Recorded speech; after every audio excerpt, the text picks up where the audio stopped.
Morning. This is a bit different for me.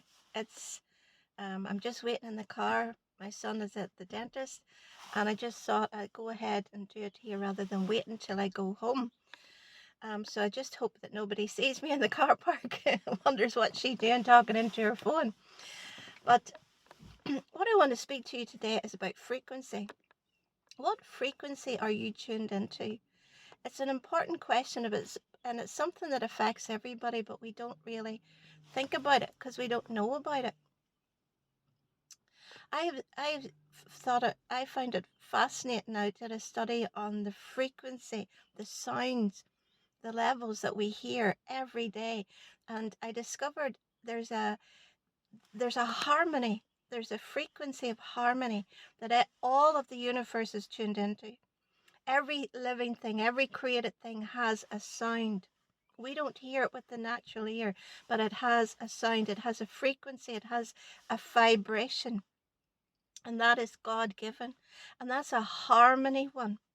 But 99% of the music that you listen to today, of everything that's on your TV, of everything that's on the radio, and etc., is set deliberately by the world system to a disharmony frequency.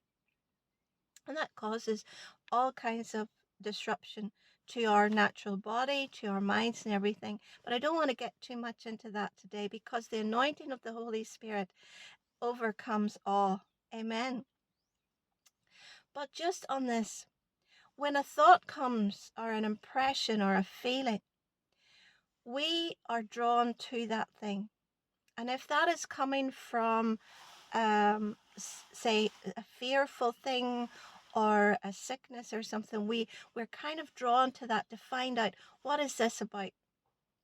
But the thing that God tells us to do is to guard our hearts and minds, to be sober and to stay alert. And that means that we must always be tuning to God, tuning to His peace that comes from His presence, that comes from His word.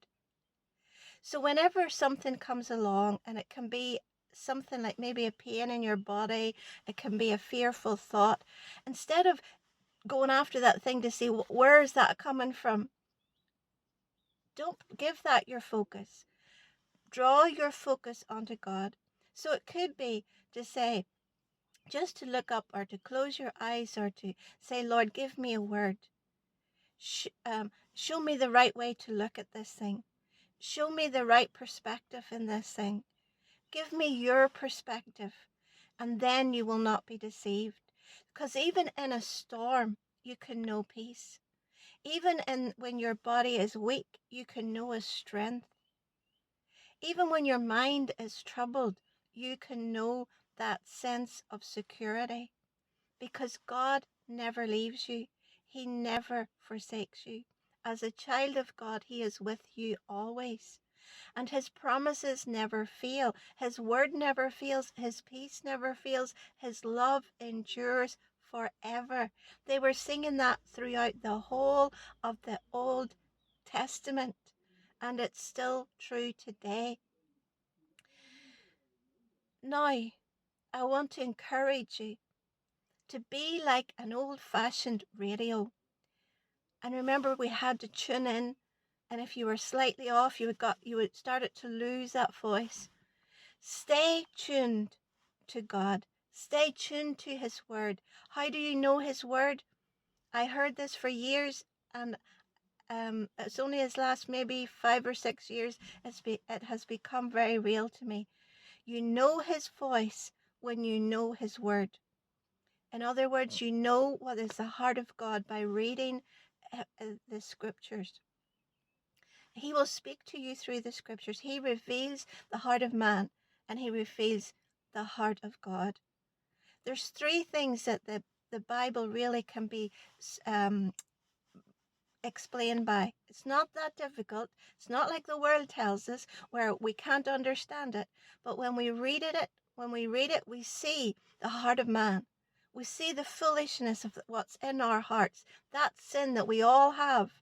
We want to do our own thing. We want to go our own way. And we see where that got people. But then we also see that God was revealing his love, his faithfulness, his patience, his long suffering, and his justice. And then he revealed the way out, Jesus Christ, through that cross, through his resurrection, through making us right with God. He gave us the way out, the way to live in this world in peace. Amen. Stay tuned into the frequency of heaven, the frequency of peace, the sound of peace. Amen.